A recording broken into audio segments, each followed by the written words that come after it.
La ilaha illallah, la ilaha illallah, la ilaha illallah, Muhammadur Rasulullah. La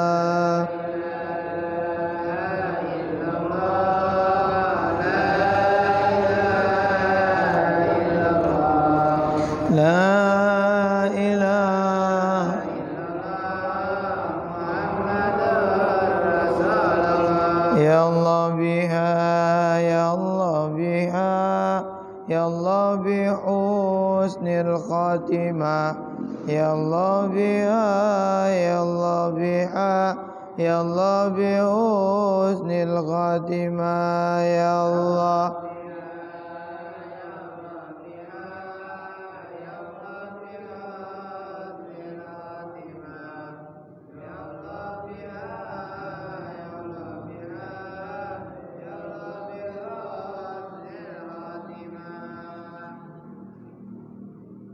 Bismillahirrahmanirrahim. Ila hadratin nabiyil mustafa Muhammadin sallallahu alaihi wasallam wa ala alihi wa azwajihi wa auladihi wa zurriyatihi wa ahli baitil kiram wa ila hadrati minas sahabati Rasulillah Abi Bakr wa Umar Utsman wa Ali wa sahabati Rasulillah ajmain. Wa ila hadrati al-muallif Nasai wal ibad al-alama Syekh Muhammad Nawawi bin Umar Tanara al-Bantani wa nafa'ana bi ulumihim wa usulihim wa furu'ihim wa ahli silsilatihim wa ila hadrati abaina wa ummahatina wa ajdadina wa jaddatina wa ammina wa ammatina wa khalina wa khalatina wa jami'il muslimina wal muslimat wal mu'minina wal mu'minat al ahya'i minhum wal amwat wa ila hadrati al muassis wal muaqqib hadzal masjid wa khususan al marhum Majianan bin Naji Konjen wa jawzatuhu wa auladuhu wa jami'il mu'aqib hadzal masjid wa jami'il muslimin wal muslimat fi hadhil maqbarah rabbi ighfir lahum bi sirril Fatiha. A'udzu billahi minasy syaithanir rajim. Bismillahirrahmanirrahim. Alhamdulillahi rabbil alamin. Ar-Rahmanir Rahim Maliki Yaumiddin. Iyyaka na'budu wa iyyaka nasta'in. Ihdinas siratal mustaqim. Siratal ladzina an'amta 'alaihim ghairil maghdubi 'alaihim waladdallin. Amin. Silakan dibuka halaman 22. Kita lanjutkan baris yang ketujuh. Halaman 22 baris yang ketujuh. Lanjutin pengajian 2 minggu yang lalu.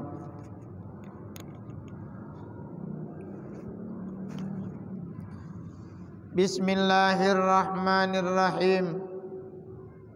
Wal maqalatus saminatu. Dan ini adalah makalah yang ke-8 daripada bab yang keempat.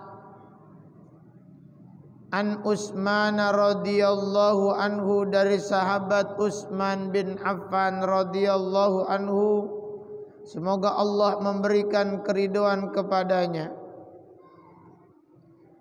Utsman bin Affan ini salah satu khulafaur rasyidin, salah satu sahabat yang dijamin masuk surga, salah satu sahabat yang punya julukan Dzurrunnain, yang memiliki 2 cahaya karena menikahi 2 anak baginda Rasul. Ini sahabat Utsman bin Affan. Beliau berarti selain sahabat juga sebagai anaknya baginda Rasul, karena sebab perkawinan dengan anaknya baginda Rasul, alias kalau orang kita ngomongnya mantu. Tetapi luar biasanya Utsman bin Affan ini, kalau orang-orang yang banyak hartanya boleh jadi perlu belajar dari bagaimana sahabat Utsman bin Affan. Sahabat Utsman bin Affan rela meninggalkan berbagai macam hartanya demi ikut hijrah bersama baginda Rasul. Oh, bukan perkara mudah. Saat Islam masih awal-awal, di mana tekanan, ancaman, bahkan gangguan, bukan cuma gangguan verbal, tapi sudah kepada gangguan fisik. Bukan cuma sebatas ancaman melalui mulut, tetapi ancaman melalui fisik, bahkan pembunuhan. Sahabat Utsman bin Affan kemudian memeluk agama Islam, yang notabene pada saat itu Utsman adalah orang kaya, keturunan orang kaya, yang kalau dia masuk Islam pada saat itu berarti berisiko. Apa resiko? Kekayaannya hilang, terus kemudian koleganya menjauhkan dia, sebab beliau ini ahli dagang. Kekayaannya berasal dari perdagangan. Memang orang-orang Quraisy, bangsa suku Quraisy itu disebutkan di dalam Al-Quran, li'ilafi Quraisy ilafihim rihlatas syita'i was-shaib. Apa kemampuan bangsa suku Quraisy itu?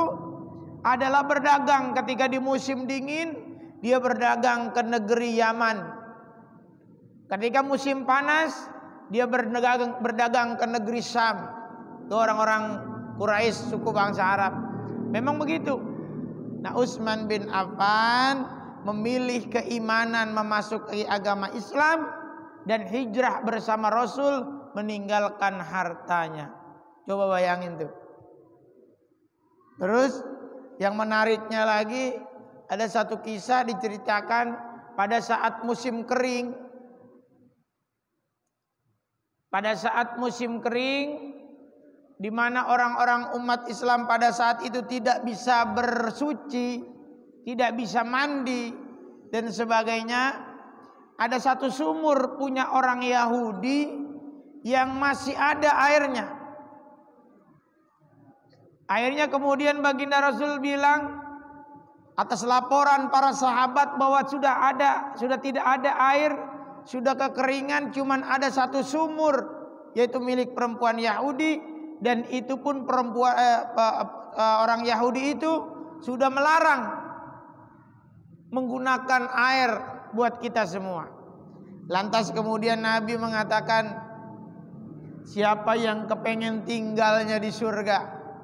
Sahabat rame-rame datang, kemudian ke sumur yang punya orang Yahudi ini untuk membelinya. Tapi rame-rame juga nggak sanggup membayarnya karena terlalu mahal. Orang Yahudi ini tahu persis bagaimana kebutuhannya, otomatis naik harganya daripada harga sebelumnya. Lantas datang sahabat Utsman bin Affan menawarkan dengan harga tinggi, yang kemudian nggak mau dijual oleh orang Yahudi. Kalau mau kita paro-paro, setengah hari buat kamu, setengah hari lagi buat saya.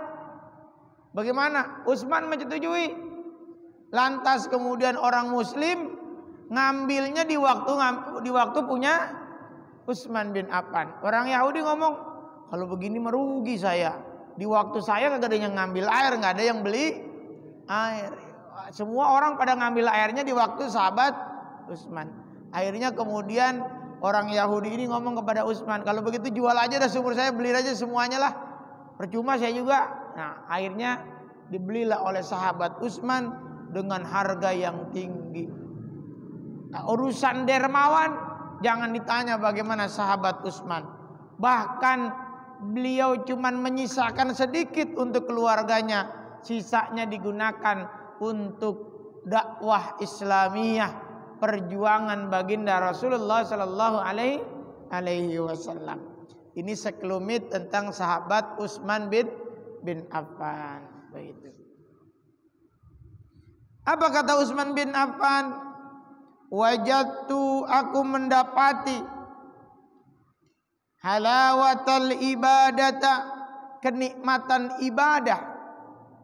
Kata sahabat Utsman, aku mendapati kenikmatan ibadah, aku mendapati kenyamanan ibadah, aku mendapati manisnya ibadah fi arba'ati asya'a, pada 4 hal. Sahabat Utsman ini mengatakan wajadtu halawatal ibadata fi arba'ati asya'a, aku mendapati kenikmatan di dalam ibadah di dalam 4 perkara. Apa saja 4 perkara itu? Yang pertama, awwalaha fi ada'in faraidillahi. Yang pertama, aku mendapati kenikmatan ibadah pada saat menjalani fardu ibadah. Kalau ngomongin ibadah, apalagi yang fardu, bagi sahabat Utsman bin Affan tidak didapati pada dirinya kecuali nikmatnya dalam ibadah. Maka sahabat Utsman termasuk orang yang terbunuh ketika melaksanakan sholat. Begitu. Saking khusyuknya beliau di dalam ibadah. Terus apa lagi? Di sini dijelaskan yasiru ma wa'asiruha. Baik itu ibadah wajibnya yang mudah, wa yasiruha, baik itu fardunya yang mudah, wa asiruha, baik itu fardunya yang sulit. Kalau kewajiban yang gampang, beliau juga mendapati kenikmatan ibadah. Tetapi di perkara ibadah yang sulit pun, yang berat pun, beliau tetap melaksanakan kenikmatan di dalam ibadah. Ini ukuran keimanan tuh begitu. Ketika sahabat Utsman bin Affan mengatakan bahwa aku mendapati kenikmatan ibadah di dalam melaksanakan fardu, itu artinya senang. Datang bulan suci Ramadan, senang. Kayak kita, kalau bulan suci Ramadan, senang kita mah. Datang waktu sholat, senang. Ada satu anekdot begini. Ini ditulis di dalam kitab, di dalam buku Laila wa Majnun. Kisah Laila dan Majnun.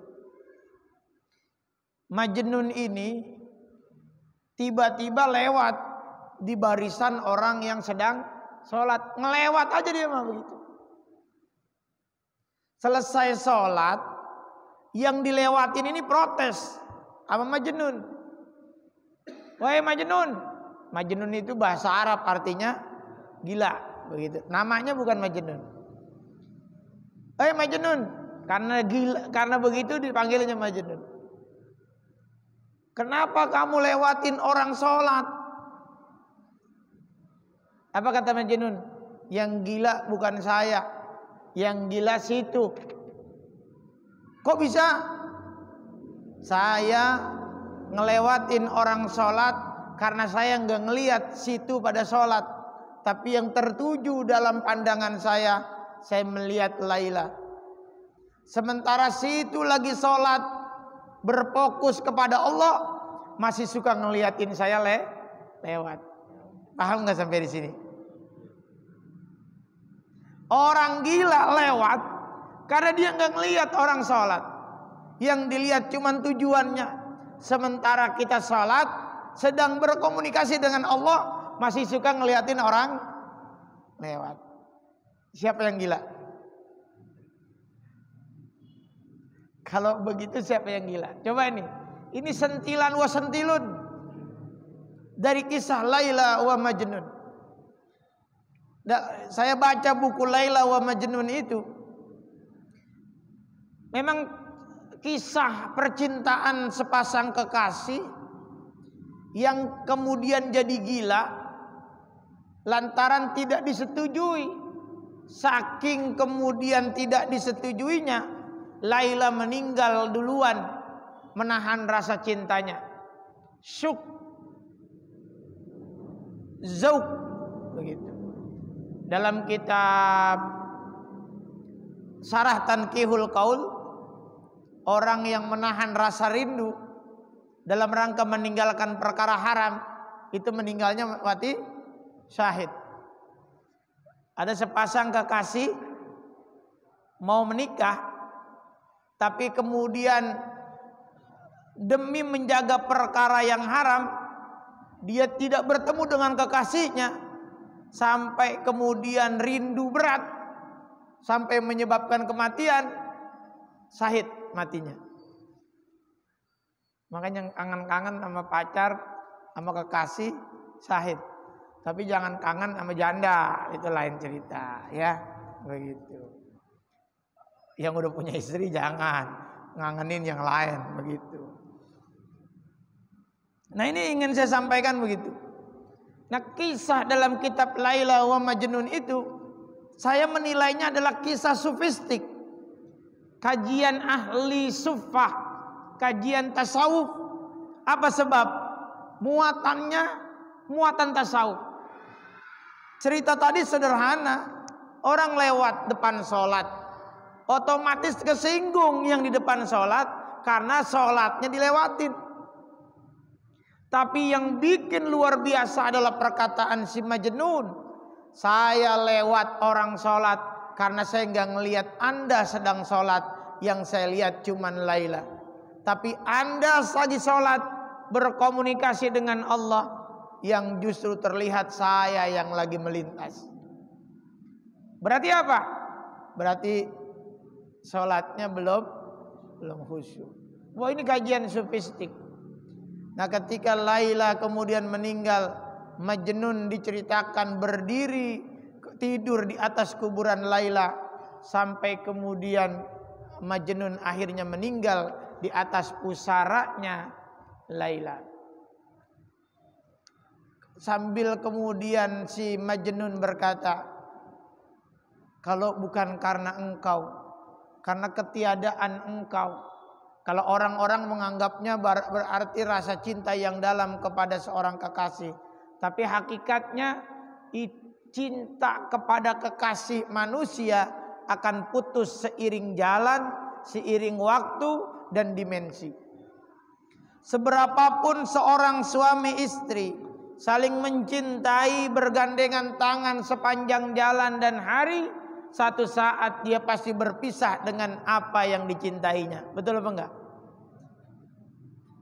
Kata baginda Rasul, silakan engkau mencintai siapapun, engkau mencintai apapun, fa innaka mafariku, tapi suatu saat engkau bakal berpisah dengan apa yang engkau cintai. Begitu.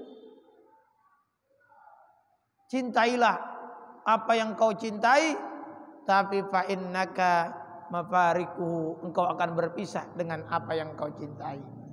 Cinta terhadap dunia pisah, bahkan cinta terhadap pasangan juga pasti bakal misah, karena tidak ada ruang dan waktu yang bisa menyatukan mereka.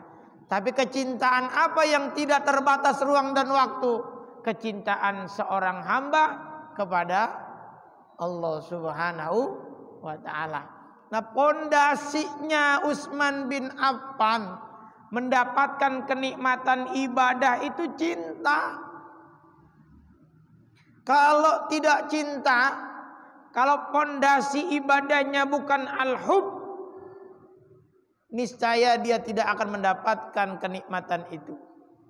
Bagaimanapun Utsman bin Affan, sahabat Utsman ketika berderma, bersedekah dengan sebagian bahkan seluruh hartanya, kalau bukan karena cinta nggak mungkin. Dia mampu mengorbankan apapun. Tapi Utsman, sahabat Utsman bisa mendapatkan halawatul ibadah, pondasinya al-hub, cinta kepada Allah. Ada derajat Islam, Muslim, ada derajat mukmin, ada derajat muhsin, ada Islam, iman, ada ihsan. Apa itu Islam? Saat dia kemudian mengucap 2 kalimat syahadat, Islam. Apa dia itu iman? Saat dia menjalankan apa yang diperintahkan oleh Allah, dia beriman. Apa itu ihsan? Saat dia ibadah, dia melihat Allah Subhanahu wa taala, atau paling kagak dia yang sedang ibadah merasa mengetahui bahwa dia dilihat Allah. Kalau ada orang yang kemudian dilihat dengan kekasihnya, maka sudah tidak terbentang lagi pandangan-pandangan yang lain. Begitu. Contoh. Saat sepasang kekasih ngobrol berdua, tapi pandangannya justru ke wanita lain atau ke pria lain, kira-kira kekasihnya marah apa enggak? Enggak usah pakai pasang kekasih. Pak Jambali ngobrol sama istrinya, terus mukanya ngeliatin cewek lain, istrinya marah enggak Pak Jambali? Buset. Panci dikeluarin segala apa sebab? Bagaimana kita ketika kita berbincang dengan Allah di dalam sholat kita, tapi pikiran kita masih ke tempat lain, pandangan kita masih ke tempat lain. Nah, ini yang ingin dijelaskan oleh sahabat Utsman. Bagaimana sahabat Utsman bisa merasakan halawatul ibadah pada saat dia melakukan keparduan, tidak ada lagi yang lain kecuali Allah Subhanahu wa taala. Sahabat Umar pun demikian. Sahabat Umar saat ditusuk perutnya bagian belakang, dicabut, kesakitan. Tapi sahabat Umar meminta dia sholat, nanti ketika sedang sholat silakan cabut pedangnya. Dicabut pedang, enggak berasa. Besok kalau mau ngejajalin orang husu di sini, peniti. Asal lagi sholat pantatnya ditusuk ngejengkang, enggak husuk nih orang. Cuman habis itu ditabok yang nusuknya. Buset, pantat gue main tusuk aja begitu. Ini cuman gambaran. Betapa sahabat Utsman, sahabat Umar, sahabat Abu Bakar mendapatkan halawatul ibadah, kenikmatan, rasa senang, rasa sejuk, rasa gembira, rasa menikmati di dalam ibadah karena ada cinta di dalam ibadah. Jadi udah nggak mikir ini yang berat kek, ini yang ringan kek, buat dia sama. Sebab kalau udah cinta terhadap Allah, membutakan semuanya. Maka kalau ada satu kalimat yang boleh jadi, bisa jadi benar, bisa jadi enggak. Kalau udah cinta, tai kambing rasa coklat. Bener apa enggak itu? Hah? Ji, bener enggak? Kalau udah demen sama orang, jangan lagi hujan, panas tengah hari bentet, datang. Apa sebabnya? Zauq. Udah susah kalau udah ngomongin begitu mah. Udah susah. Maka jangan tanyakan kepada mereka yang telah menjadi orang-orang ahli Allah, menjadi orang-orang ahli ibadah. Kita kan suka ngomong begini, ini orang kerjaannya sholat mulu, ini orang kerjaannya zikir mulu, ini orang kerjaannya ini mulu, kapan keluar rumahnya? Bener gak suka ngomong begitu? Jangan salah. Kalau orang udah, ini kan kita lagi masih tahapan syariat. Dalam ilmu tasawuf itu orang ada pada batasan syariat. Tapi kalau orang sudah pada batasan makrifat, apalagi sudah pada batasan hakikat, kita ini masih batasan syariat. Masih cara berpikirnya cara berpikir syariat. Tapi kalau ada orang yang sudah pada derajat makrifat, orang sudah pada derajat hakikat, ya nggak kena orang-orang syariat kemudian berpikir makrifat, berpikir hakikat. Ada orang yang di rumah aja, tapi kenapa rezekinya datang dari pintu-pintu mana aja? Bener nggak? Ada orang yang duduk di rumah aja, tapi pintunya, pintu rezekinya Allah cukupin. Tapi ada orang yang di rumah aja miskin terus, susah ngeblangsak. Ada nggak yang begitu? Beda. Nah ini lagi-lagi halawatul ibadah. Terus yang kedua, wasani fi ijtinabi ma'arimillahi saghiruha wa kabiruha. Yang kedua, sahabat Utsman mendapatkan kenikmatan ibadah apa? Fi ijtinabi ma'arimillahi, pada saat dia menghindar dari perkara-perkara yang diharamkan Allah. Apa-apa yang diharamkan oleh Allah kemudian dia tinggalkan, dia merasa nikmat.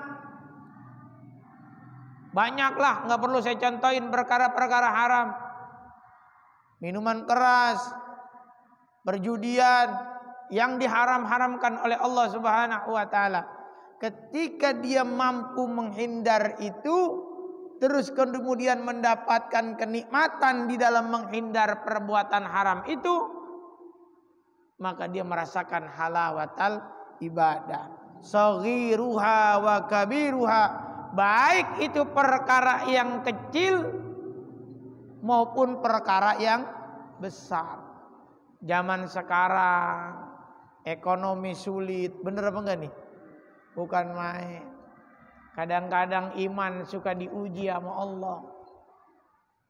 Waduh, lagi nggak punya duit, banyak kebutuhan. Di mana cara ngepet yang cepat? Misalnya begitu. Waduh. Enggak. Inilah tantangan kita, begitu. Percaya saja bahwa Allah tidak akan meninggalkan kita ketika kita sedang diuji. Hanya tinggal bagaimana setelah diuji dia makin berimankah kepada Allah atau makin jauhkah dari Allah. Tidak ada orang yang akan naik kelas yang tidak diuji oleh Allah. Nggak ada. Bahkan mahasiswa, siswa yang mau naik kelas, dia mesti ngelewatin ujian Allah. Dan ujian Allah mah tergantung kadar orangnya. Setiap orang diuji oleh Allah dengan ujian yang beda. Apa sama semuanya? Tidak. Ada anak kelas 1 diuji dengan ujian anak kelas 1. Ada anak SMP diuji dengan ujian kelas SMP. Ada anak mahasiswa diuji dengan ujian mahasiswa. Setiap jenjang ujian itu, yakinlah la yukallifullahu nafsan illa wus'aha. Tidak ada ujian Allah di luar batas kemampuan manusia. Hanya tinggal bagaimana?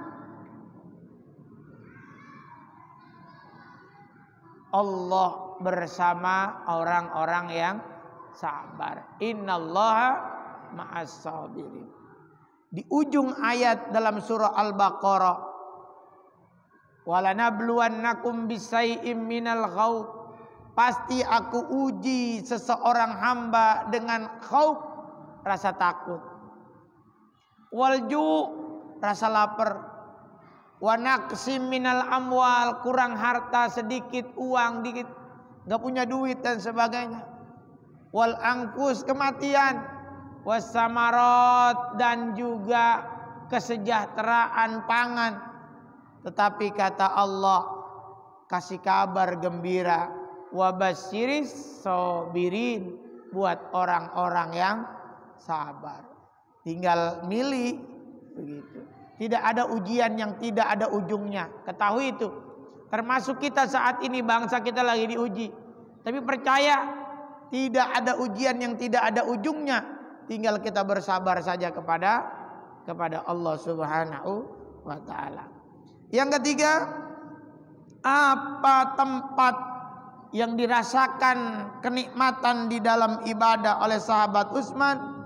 Yang ketiga, wasalisu fil amri bil ma'rufi wa huwa kullu ma yuhsinu fis syar'i. Apa maksudnya? Kenikmatan saat berbuat baik kepada orang lain.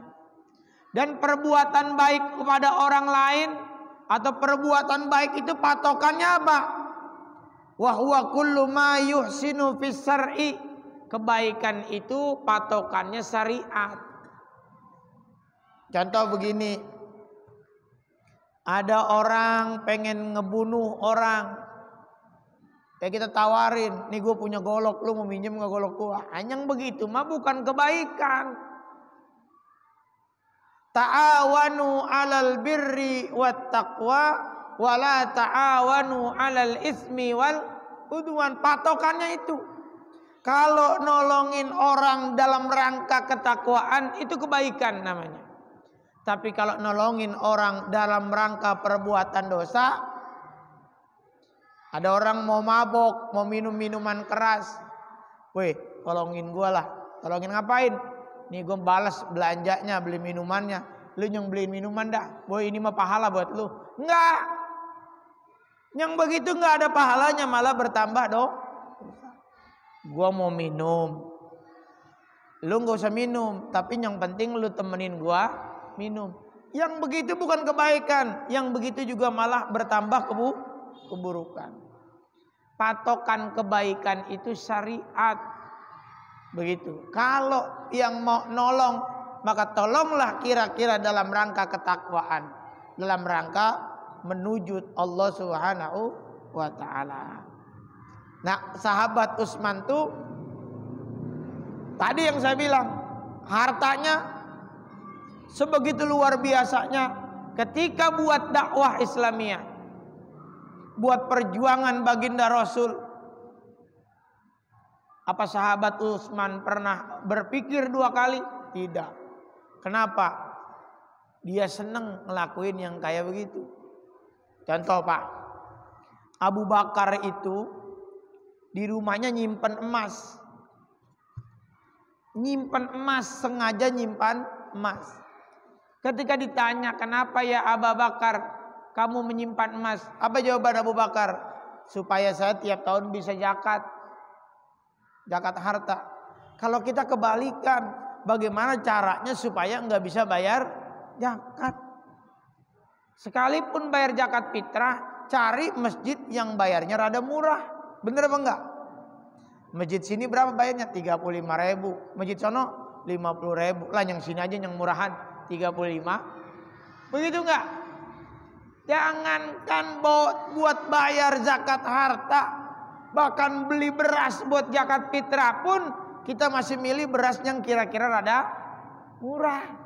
Ini beras berapa harganya? 8.000. Nih yang begini berapa nih? Yang begini 10.000, yang 8.000 aja buat zakat fitrah ini. Buat zakat fitrah ini. Benar gak begitu? Masya Allah. Bagaimana kita bisa merasakan kenikmatan ibadah? Kalau ibadah sendiri pun, berbuat kebaikan pun, kita memilih yang bukan terbaik. Kira-kira begitu. Wabtigha'i sawabillah. Apa patokannya? Yang kira-kira kalau kita kerjain buat ngebantu orang lain, kita mendapatkan pahala dari Allah, bukan malah mendapatkan dosa dari Allah. Apa kebaikan yang kita lakukan kepada orang lain? Apa yang kita lakukan kebaikan kepada diri sendiri? Catatannya adalah bagaimana kebaikan kita kepada orang lain, bagaimana kebaikan kita kepada diri sendiri membawa pahala dari Allah Subhanahu wa taala buat kita. Yang keempat, masih wa huwa min atfil illah ala ma'luliha. Ini adalah atop illat atas iklalnya. Ini tidak perlu saya jelaskan. Warabi'u, dan yang keempat, fin nahyi anil munkari. Yang keempat, sahabat Utsman merasakan kenikmatan ibadah pada saat mencegah dirinya dari perbuatan munkar. Wa huwa ma laisa fi ridallahu ta'ala min qaulin aw fi'lin. Yang kira-kira perbuatan itu mendapatkan murka dari Allah, baik perbuatan itu ucapan maupun perbuatan itu pekerjaan, maka kira-kira ini kemunkaran, maka sahabat Utsman meninggalkannya. Wal atqa'u, menjaga, ai al ihtirasu, yang dimaksud menjaga ini adalah hati-hati dari apa? Min ghadabillahi, dari kemurkaan Allah Subhanahu wa taala. Kalau kira-kira pekerjaan itu mendatangkan kemurkaan Allah, sahabat Utsman memilih untuk menghindar dari perbuatan itu. Kalau kira-kira perbuatan itu mendatangi daripada dosa, daripada ketidakridhoan Allah, maka sahabat Utsman memilih untuk menghindar dari perbuatan seperti itu.